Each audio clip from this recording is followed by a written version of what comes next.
नमस्कार दोस्तों, स्वागत है हमारे YouTube चैनल में। फ्रेंड, इस वीडियो में हम फिजिक्स का एक बहुत ही महत्वपूर्ण चैप्टर है प्रकाश, उसे डिस्कस करेंगे। तो चलिए स्टार्ट करते हैं वीडियो को। सबसे पहले जानते हैं प्रकाश क्या होता है। दोस्तों, प्रकाश एक प्रकार की ऊर्जा है जो विद्युत चुम्बकीय तरंगों के रूप में संचारित होती है। चूंकि विद्युत चुम्बकीय तरंगें अनुप्रस्थ तरंगें होती हैं, इसीलिए प्रकाश भी एक अनुप्रस्थ तरंग होता है। दोस्तों, अनुप्रस्थ तरंग और अनुदैर्ध्य तरंग को हम किसी दूसरे वीडियो में जानेंगे, इनके बीच के अंतर को जानेंगे। यहाँ सिर्फ हम याद रखेंगे कि प्रकाश जो है अनुप्रस्थ तरंग होती है। दोस्तों, प्रकाश को अच्छे से समझने के लिए हमें दो सिद्धांतों को समझना पड़ेगा। पहला सिद्धांत है प्रकाश का तरंग सिद्धांत, wave theory of light. German वैज्ञानिक हाइगेंस ने सन 1678 ईस्वी में प्रकाश का तरंग सिद्धांत दिया था। इस सिद्धांत में हाइगेंस ने बताया कि प्रकाश अनुप्रस्थ तरंगों के रूप में चलता है। जी हाँ दोस्तों, हमें हाइगेंस ने ही बताया था कि प्रकाश जो है अनुप्रस्थ तरंगों के रूप में ट्रेवल करता है। दूसरा सिद्धांत आता है प्रकाश का फोटोन सिद्धांत। जर्मन वैज्ञानिक अल्बर्ट आइंस्टीन ने 1908 में प्रकाश का फोटोन सिद्धांत दिया था। इस सिद्धांत में आइंस्टीन ने बताया कि प्रकाश ऊर्जा के छोटे छोटे बंडलों या पैकेटों के रूप में चलता है। इन पैकेटों को क्वांटा या फोटोन कहते हैं। दोस्तों, इस सिद्धांत के लिए आइंस्टीन को 1921 में नोबेल पुरस्कार से सम्मानित किया गया था। दोस्तों, इन दोनों सिद्धांतों को पढ़ने के बाद पता चलता है कि प्रकाश तरंग और कण दोनों की प्रवृत्ति रखता है। इसी को प्रकाश की दोहरी प्रकृति यानी डुअल नेचर कहते हैं। चूंकि हाइगेंस का सिद्धांत हमें बताता है कि प्रकाश तरंगों के रूप में चलता है और आइंस्टीन का सिद्धांत बताता है कि प्रकाश कणों के रूप में चलता है, इसी को प्रकाश की दोहरी प्रकृति या डुअल नेचर कहते हैं। अब दोस्तों देखते हैं प्रकाश का वेग या चाल। दोस्तों, प्रकाश के वेग की गणना सबसे पहले रोमर ने की थी और निर्वात में प्रकाश का वेग 3 × 10⁸ मीटर पर सेकंड होती है, जो कि सर्वाधिक है। यानी सबसे ज्यादा प्रकाश की चाल निर्वात में ही होती है।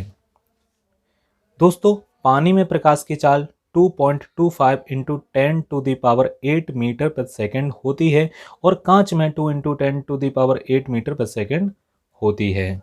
चलिए दोस्तों, बढ़ते हैं आगे। अब देखते हैं हम प्रकाश का परावर्तन, रिफ्लेक्शन ऑफ लाइट क्या होता है। दोस्तों, प्रकाश के चिकने पृष्ठ से टकराकर वापस लौटने की घटना को प्रकाश का परावर्तन कहते हैं।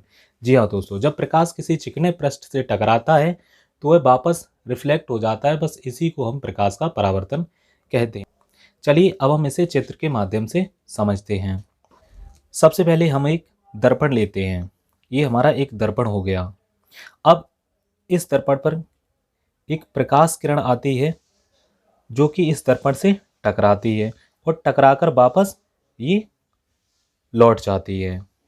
दोस्तों, जो किरण आई थी यानी प्रकाश स्रोत से जो किरण निकली थी उसे हम आपतित किरण, इंसिडेंट रे बोलते हैं।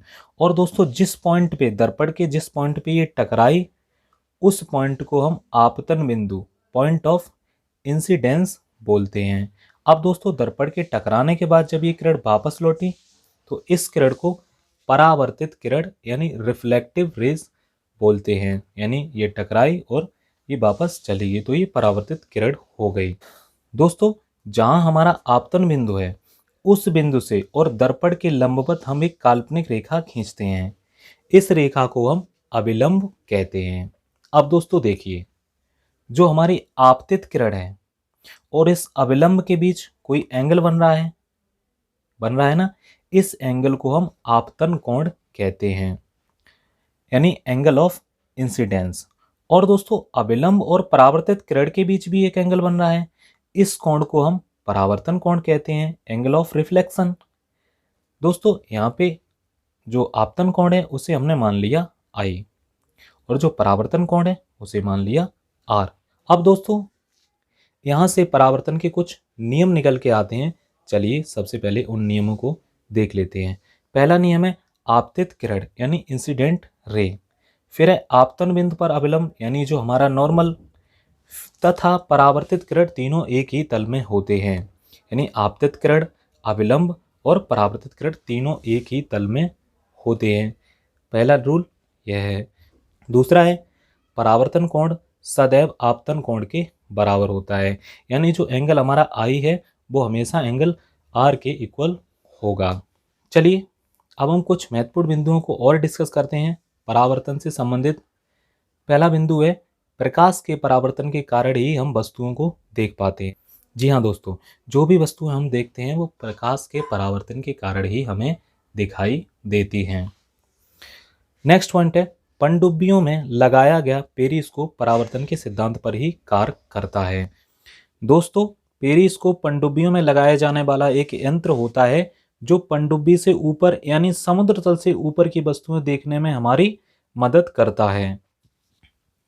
तो चलिए थोड़ा हम पेरिस्कोप की कार्य प्रणाली को जान लेते हैं, समझते हैं कि कैसे पेरिस्कोप काम करता है। दोस्तों, स्क्रीन पर आपको एक पनडुब्बी दिख रही है। ये पनडुब्बी अभी समुद्र में है, पानी के अंदर है। अब दोस्तों, पनडुब्बी में बैठा एक व्यक्ति बाहर दुश्मन के जहाज को देखना चाहता है। अब वो ऐसे तो देख नहीं सकता क्योंकि पनडुब्बी पानी के अंदर है। तो उस पनडुब्बी में ये पेरिस्कोप एक यंत्र लगा होता है।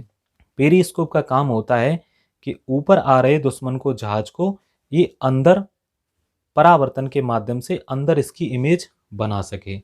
चलिए दोस्तों समझते हैं हम पेरिस्कोप को। पेरिस्कोप में दोस्तों ये दो मिरर लगे होते हैं कॉर्नर पर 45 डिग्री पर। ये मिरर फर्स्ट है यानी मिरर 1 है और नीचे जो मिरर लगा है ये मिरर 2 है दोस्तों। अब देखिए ये दुश्मन का जो जहाज आ रहा है इसकी जो इमेज है कहाँ बनेगी दोस्तों, मिरर 1 पे। यानी यहाँ से जो किरण चलेगी वो मिरर 1 पे टकराएगी। यहाँ से क्या होगा, ये किरण रिफ्लेक्ट होकर मिरर 2 पर आएगी। यानी जहाज की जो छवि है वो परावर्तन के बाद कहाँ आ गई, मिरर 2 पर आ गई। अब दोस्तों मिरर 2 ने क्या किया, ऐसे रिफ्लेक्ट कर दिया और इधर ये जो व्यक्ति बैठा है इसकी आंख पे ये इमेज पड़ रही है। यानी इसे इस व्यक्ति को दिखाई दे रहा है कि दुश्मन का जो जहाज है मिरर 2 पे इस जहाज की इमेज इस व्यक्ति को दिखाई दे रही होगी। तो इस प्रकार से यह व्यक्ति समुद्र तल से ऊपर यानी समुद्र के बाहर की चीजें अंदर बैठे इस पनडुब्बी से ही पेरिस्कोप की मदद से देख सकता है। दोस्तों यह पेरिस्कोप आप घर पे बना भी सकते हैं। बस यहाँ पे ये दोनों मिरर लगाने हैं 45 डिग्री के एंगल पर, तो आप इसे आसानी से घर पे बना सकते हैं। और पनडुब्बियों में अब ये पेरिस्कोप बहुत कम यूज होने लगा है क्योंकि अब इसकी जगह कैमरे यूज होने लगे हैं।